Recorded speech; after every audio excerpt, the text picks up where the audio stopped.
आज Doubtnut app download करें। Doubtnut पर अपने सभी गणित, रसायन विज्ञान, भौतिक विज्ञान और जीव विज्ञान के डाउट्स का करो सफाया। बस प्रश्न की फोटो खींचो, एक ही प्रश्न को क्रॉप करो और तुरंत वीडियो सोल्यूशन पाओ। अभी डाउनलोड करें। इस प्रश्न में हमसे कहा गया है कि शुद्ध जल व चांदी के बीच स्पर्श कोण 90 डिग्री है। चांदी की इस नली को जल में ऊर्ध्वाधर खड़ा करने पर नली में जल के मुक्त पृष्ठ की आकृति कैसी होगी। जल नली में ऊपर चढ़ेगा अथवा नीचे उतरेगा, ये नली लिखा हुआ है। तो आइए हम देखते हैं। तो देखिए, जब जल किसी कांच की नली में जाता है तब हमारा स्पर्श कोण कैसा होता है, और जब हमारा कांच की नली में पारा रहता है तब हमारा स्पर्श कोण कैसा होता है। और जब यहाँ पे चांदी की केस नली होगी तो हमारा जल रहेगा तो स्पर्श कोण कैसा होगा, पहले हम इसको अलग अलग समझ लेते हैं। तो ये हमारी कांच की नली है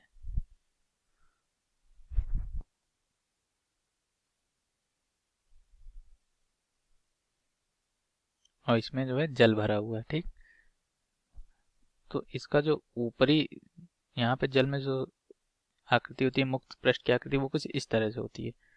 ठीक, तो यहाँ पर यदि हम पृष्ठ यहाँ पर स्पर्श कोण देखें तो ये स्पर्श रेखा खींच के हम जो स्पर्श कोण निकालते हैं थीटा, वो होता है। स्पर्श रेखा कैसे खींची जाती है? स्पर्श रेखा जहाँ पर ये जल की कांच की नली और पानी की सतह जो एक दूसरे के संपर्क में आती है, वहां पर हम एक बिंदु से एक स्पर्श रेखा खींचते हैं द्रव की सतह पर। मतलब ये जो जल है इसमें तो द्रव की सतह पर खींचते हैं, और एक स्पर्श रेखा हम खींचते हैं ठोस की सतह पर, लेकिन जल में अंदर की ओर।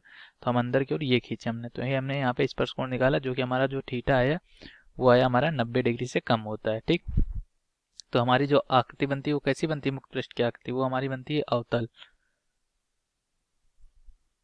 अब हम इसी कांच की नली में जब हम पारा भर देते हैं तो क्या होता है, तब हमारी कुछ आकृति इस तरह से बनती है। पारा जो है कांच की नली में ऊपर नहीं चढ़ता है, वो उसमें नीचे उतरता है। तो अब हम इस पे अगर इसके मुक्त पृष्ठ पर यहाँ पर हम एक स्पर्शिका इधर खींचेंगे और फिर ठोस की सतह पर द्रव में अंदर की ओर खींचते हैं। मतलब ठोस की सतह ये है और इसमें द्रव में अंदर की ओर, द्रव नीचे की तरफ होगा तो हम इधर की तरफ खींचेंगे, तो हमारा जो स्पर्श कोण बनेगा वो थीटा ये बनेगा।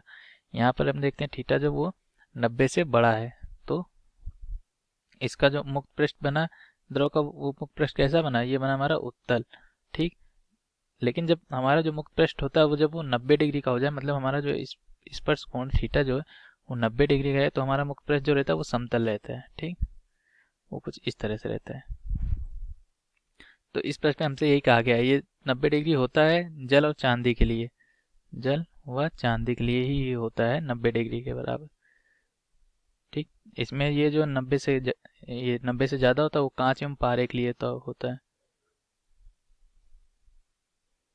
ठीक, तो अब हमसे इस प्रश्न में कहा ही गया है कि हमारे जो पास जो जल है और वो एक चांदी की नली है, तो नली में जल का मुक्त पृष्ठ कैसा होगा? तो एक उत्तर हम यहाँ से देख के बता सकते हैं कि जली में जो जल का मुक्त पृष्ठ होगा वो समतल होगा। यदि हम इस पे कोण स्पर्श कोण खींचे तो कैसे खींचेंगे? पहले एक मान लीजिए ये स्पर्श बिंदु दोनों का ये है, तो हम जल के पृष्ठ पर स्पर्श रेखा खींचेंगे और एक ठोस के पृष्ठ पर खींचेंगे जल में अंदर की ओर। ठीक, तो ये हमारी थीटा जो है 90 डिग्री बनेगा।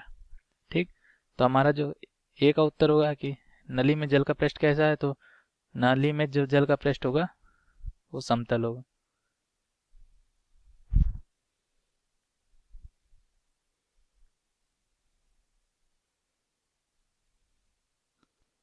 ठीक, तो ये समतल पृष्ठ होगा। अब हमसे बी में पूछा गया है कि नली जल जो है नली में ऊपर चढ़ेगा या नीचे उतरेगा। देखिए, जब हमारा अवतल बनता है पृष्ठ, तो अवतल पृष्ठ जब बनता है तो हमारा जो जल है वो ऊपर चढ़ता है। जब हमारा पृष्ठ उत्तल बनता है तो जो भी द्रव होता है वो नीचे उतरता है।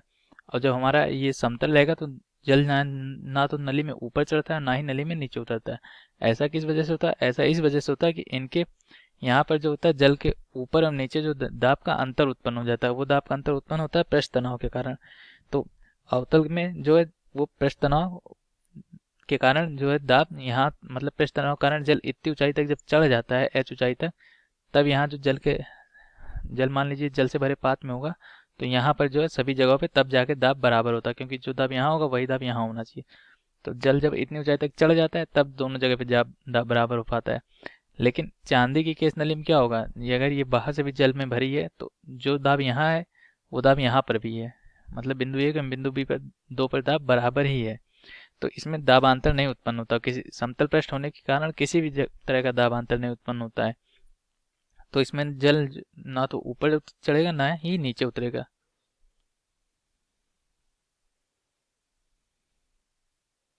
ऊपर चढ़ेगा और ना नीचे उतरेगा।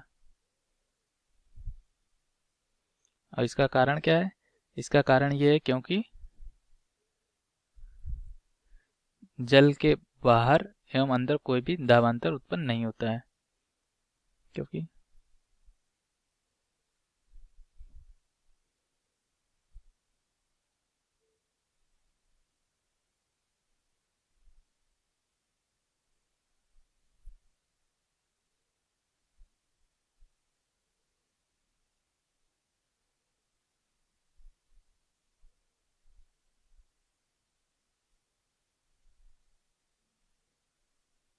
पृष्ठ तनाव के कारण।